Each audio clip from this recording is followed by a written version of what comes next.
He was a well-known sniper. Whenever he went on an assassination mission, he only brought one bullet. This time, he had to use that single bullet to take out a terrorist on a train moving at 500 kilometers per hour from 2 kilometers away. To avoid any mistakes, he even licked his finger to keep his grip steady while aiming. Just as he was about to shoot, his partner on the train quickly stopped him. A little girl had walked near the terrorist's seat. Jimmy immediately changed his aim and adjusted the bullet's path. He fired at the very last second before the train entered a tunnel. The bullet hit the target, but the moment made Jimmy think about retiring. He felt his skills were getting worse. The video his partner recorded showed the shot hit the terrorist in the neck. In the past, Jimmy always made perfect headshots. If he had missed by just 5 centimeters, the little girl could have been killed. Before retiring, he visited an old friend who also worked for the CIA to say goodbye, but his friend gave him a serious warning. The last person Jimmy had assassinated wasn't a terrorist. It was actually a biologist who worked for the CIA. Someone had clearly changed the mission info on purpose. What they didn't know was that their conversation was being secretly monitored by top CIA officials. Because what they discussed was highly classified, the agency decided to eliminate them both to keep it quiet. That night, the CIA sent an assassin to kill Jimmy's friend,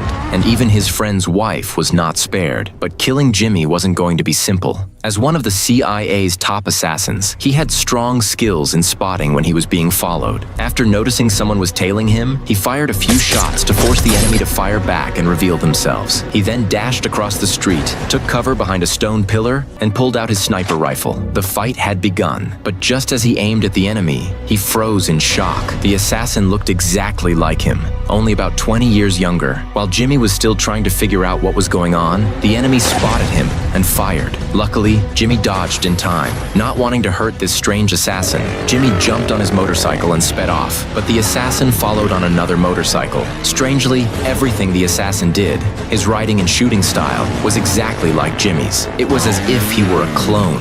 Jimmy had never had children, so this man couldn't be his son. So who was he really? And what was the connection between them?